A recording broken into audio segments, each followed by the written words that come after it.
City 125 ito, mayroon sila dito 15,000 pesos lang. Ayan 15,000 pesos. 13,000 pesos lang yung cash nitong blue na Smash. Yan 10,000 pesos yung cash nito. 15,000 pesos lang mga kapaps. So TVS Dash.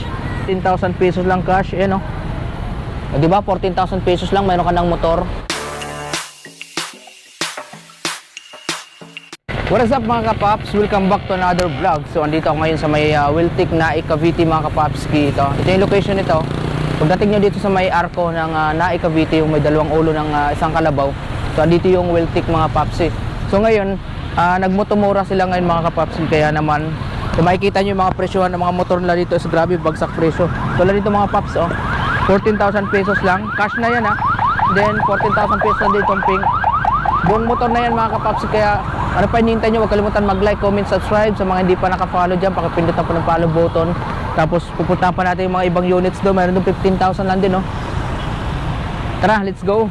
Located dito sa may Esoriano Highway.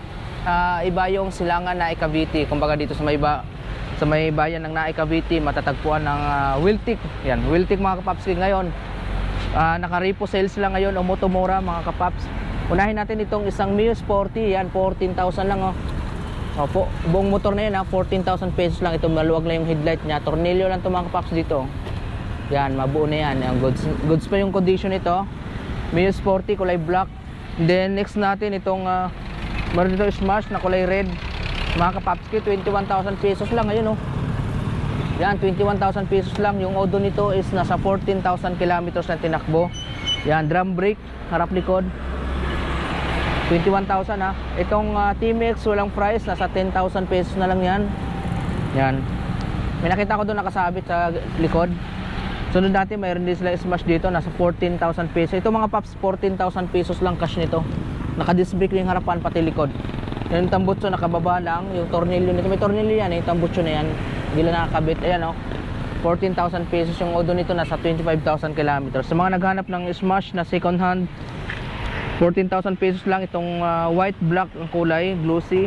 And then sa mga scooters naman nila, tulad nitong Dash na TBS, 14,000 pesos lang cash. Ayan diba 14,000 pesos lang mayroon ka ng motor. Matte black mga kapaps, Dash 110cc. Ayan 14,000 pesos lang. Condition nito mga kapaps, ubo pa yung upuan nito. Ang odo niya is 26,000 kilometers lang.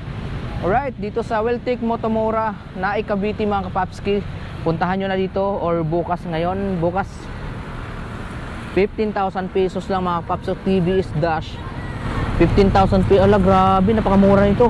Talagang 15,000 pesos meron ka ng buong motor kulay pink, magenta ba kulay nito? Matte color lang. Then dito naman mga kapaps, kung gusto mo talaga bagsak presyo na Smash, kung naghanap ka na Smash na yung tipong pang service lang mga paps, ito meron sila dito 12,000 lang Yan, basag na yung headlight. Pero kung sa makina, buo pa yung makina, hindi pa nagalaw kitang-kita naman Yan, 12,000 pesos lang mga paps. Yung odo nito nasa 20,000 kilometers lang yung takbo nito. Nabasag nga lang yung headlight. Ito lang yung difference niya. Tapos palinis nyo na lang mga paps. 12,000 pesos lang yung cash nyan. Then meron din dito Dash na TBS 110cc 16,000 pesos yan. Nakamotomura sila dito sa may Wiltic Naik Cavite. Wiltic Naik Cavite. Ito maganda sa Dash, naka tubeless na, naka mags, tapos disc brake pa yung harapan kulay black yan mga kapapski. 16,000 pesos buong motor na yan. Yung odo nito nasa 22,000 kilometers. Then next natin ito mga paps, kung makina lang naman ng Smash ang hinahanap mo, tapos syempre buo yung makina nito, yung fairings nga lang kulay ito, walang fairings yung harapan. Yung headlight nito goods pa. Okay, tinanggal natin yung fairings nito mga paps. Kit is 47,000 kilometers lang yung tinakbo nito. Tapos nasa 10,000 pesos na yung cash yan Smash na kulay black. And then next natin itong 13,000 pesos na TBS na kulay black. Yan, mayroon pa ditong LED light. Yan, 13,000 pesos yan kung nakikita nyo, diba? Ayan diba, 13,000 pesos mo mga paps, meron ka ng buong motor. Yung odo nito nasa 19,000 kilometers na yung tinakbo. Yan, 10,000 pesos lang. And then yung next natin is itong ito, City 125. Ito pang tricycle to, pang business type mga paps. pang tricycle, itong City 125, goods pang condition ito, kulay blue. 15,000 pesos lang ngayon, no? Sa mga naghahanap pa, sa mga nagko-comment dyan kung saan mayroong murang City 125 ito, mayroon sila dito 15,000 pesos lang, ayan, no? 15,000 lang. Yung tinakbo nito hindi pa ganun kalayo, is nasa 6,000 kilometers. Tingin ko ginawang tricycle to, tapos pinahahatak na nila. Then kung gusto nyo naman na medyo talagang parang brand yung mga paps, ito meron sila TBS na 110cc. Ito kulay white red, last this year lang ata ito lumabas eh. Ngayon nasa 23,000 pesos lang yung cash nito, yun. Nasa 59,000 pesos yung cash nito pag brand nyo, 59 to 60,000. So 11,000 kilometers lang yung tinakbo mga kapaps. Kaya meron ka ng TBS na kulay white red, ganda. 23,000 pesos lang, condition nito mga paps, yan oh. Solid pa, goods na goods. Then kung gusto mo naman ng medyo mura-mura na magentang kulay, ito panalo pa, buong buo pa. Ito pwede pa ito mga kapaps, oh. Ganda pa ng condition, parang brand new lang oh. Yan oh, 17,000 pesos na lang oh. Unahan na, puntahan nyo na dito mga kapaps.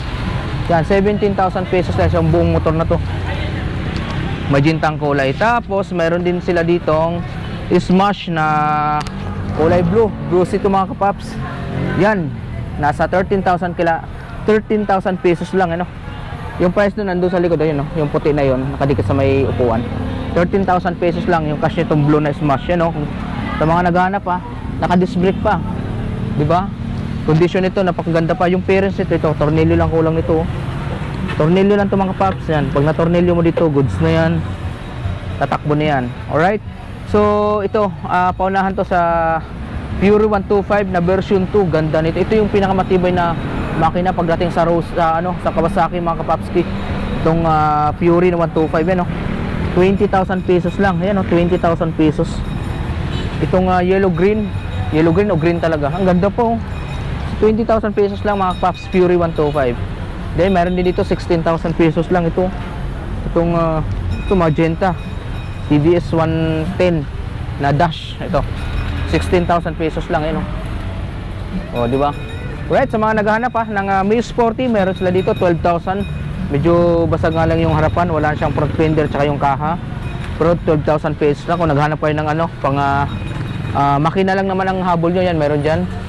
Then sa likod, maghanap tayo dito, meron pa silang nakadisplay dito na motor. Ito ba't may bitchin yung loob, oh. Merong magic sarap yung loob, oh. Ito walang price, Mio Sporty. Meron akong nakita ditong mura, Honda Click 150, mura na yun, nakita ko kanina. Ito Birdman 1.5. Ito Honda Click 150 mga kapaps, meron sila dito, ayan, oh. 46,000 pesos sa 45 pala. 150 na to, oh. Bagsak presyo, ano. Sa mga hindi pa naka-like and comment dyan, mag-comment na kayo kung saan pa mayroong mix na Motomura na Wiltic. Hindi ako nakapunta sa Taytay Rizal, malayo masyado. So dito mga paps sa Cavite, yan, nag-Motomura sila dito, no? 14,000, 10,000, may motor ka na mauwi. Yan, mga bago halos. Sa condition naman, good running condition daw yung mga yan, bago naman i-release nila yung motor. I-general check up ng mekaniko nila, syempre, bago ibigay sa inyo. Kung sa cash business naman mga kapapski, ibibigay na sa inyo yung ORCR na Xerox copy, tapos after a few days makuha nyo na yung original na ORCR mga kapapski. O yan, alright, i-share nyo na yung video to mga kapapski, okay? Sa mga hindi pa naka-follow or subscribe, paki-follow and subscribe. Then abangan nyo sa susunod nating vlog about sa mga repo units na repo series or Motomura, yan.